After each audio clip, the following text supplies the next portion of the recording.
Ce communiqué qui vient de nous parvenir, l'état-major général des armées informe l'opinion que conformément à la solidarité entre les États membres de la Confédération des États du Sahel AES et en application du mécanisme de défense collective et d'assistance mutuelle de l'AES, les femmes en coordination avec les forces armées du Burkina ont débuté ce mardi 30 juillet 2024 une campagne aérienne dans le secteur de Tinzaouaten. Cette campagne vise à sécuriser les personnes et les biens dans la localité de Tinzaouaten et ses environs contre la coalition de terroristes auteurs d'exactions, d'abus et de trafic illicite contre les populations maliennes.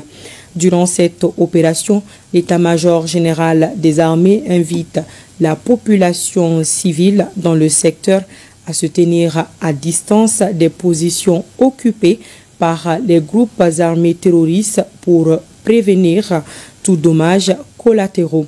Les forces armées de la Confédération AES demeurent déterminées et engagées à poursuivre leur mission régalienne de sauvegarde de l'intégrité territoriale et de la souveraineté des États confédérés. Et dans le même registre, nous vous l'annoncions hier, les femmes ont lancé une offensive dans le secteur de Tinzaouaten. Des combats violents ont eu lieu et les femmes restent déterminées pour la victoire finale. Alors, une question se pose, quels sont les enjeux de Tinzaouaten? Pour mieux comprendre la situation, nous sommes allés à la rencontre de Djadji Amasango, communicateur traditionnel. Il lance aussi un appel à la population à soutenir les femmes dans cette bataille ultime. Il est au micro de Abdoulaye Sako et de Sambou Diakité. Pourquoi le nord du Mali? Pourquoi Kidal? Pourquoi Tinzaouaten? Pourquoi Tessalit? J'ai souvent l'habitude de dire que les Maliens ne connaissent pas le Mali. Ceux qui ont l'habitude ou la chance de voyager de l'Algérie à Bamako, le soir, ils ont traversé le méridien de Greenwich. Ils ont de l'obscurité à droite et de la lumière à gauche. Ils traversent le méridien de Greenwich qui passe par le nord du Mali. Ça veut dire quoi? Ça veut dire que notre nord, le nord du Mali, c'est le point d'observation le plus élevé du monde à partir duquel tu contrôles les 5 continents. Tu vois exactement ce qui se passe sur les 5 continents à partir de ce point précis. C'est pourquoi aucun gouvernement n'a voulu céder Tessalit ou Kidal à l'international. Si c'est arrivé, on en connaît les conséquences. C'est à partir de ce point-là que le terrorisme mondial est distribué en Afrique et dans le reste du monde, parce qu'ils ont la possibilité de voir et de contrôler tous les mouvements à partir de cet instant. On a parlé de Kidal.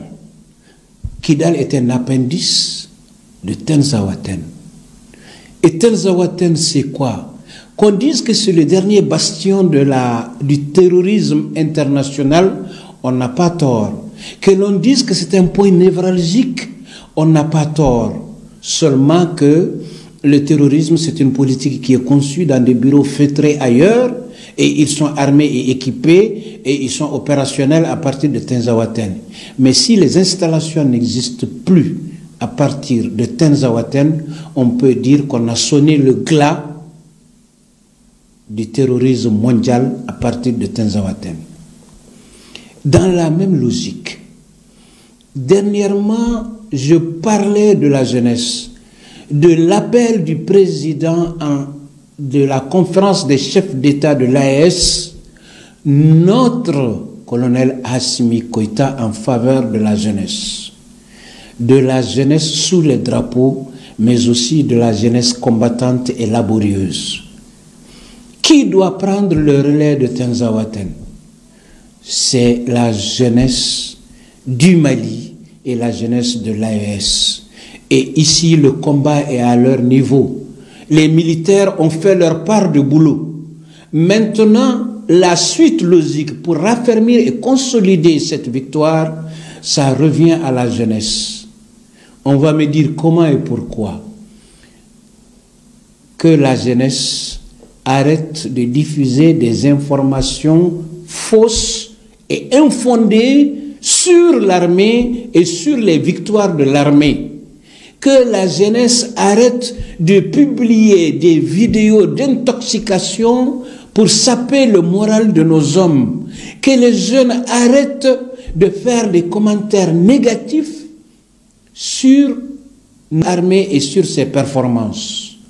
Aujourd'hui, il est de notoriété publique, reconnu par les médias au niveau international, reconnu par nos plus grands détracteurs, que la montée en puissance de l'armée malienne est une réalité. J'ai dit, les faits sont là, têtus et trapus à crever les yeux.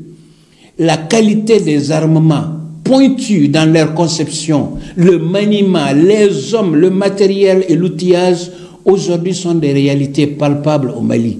Le Mali n'a ni peur ni honte d'affronter qui que ce soit qui s'attaque à son intégrité, parce qu'aujourd'hui, par le biais d'une coopération internationale France, coopération gagnant-gagnant, aujourd'hui, notre armée est performante. Alors, il appartient à chaque jeune, à chaque vidéoman, à chaque communicateur, à chaque paysan, à chaque éleveur, à chaque pêcheur, à chaque ménagère, à chacun de nous, dans la position où il est, d'aider, d'encourager et de magnifier. Pourquoi on a chanté Djanjo? On a chanté Djanjo pour magnifier et célébrer les grands hommes. Donc l'armée est toujours l'émanation du peuple. L'armée n'est pas un arbre, l'armée n'est pas un diable. L'armée, c'est ton fils, c'est mon fils, c'est notre fils. Et c'est cette connexion qui lui donne de la force.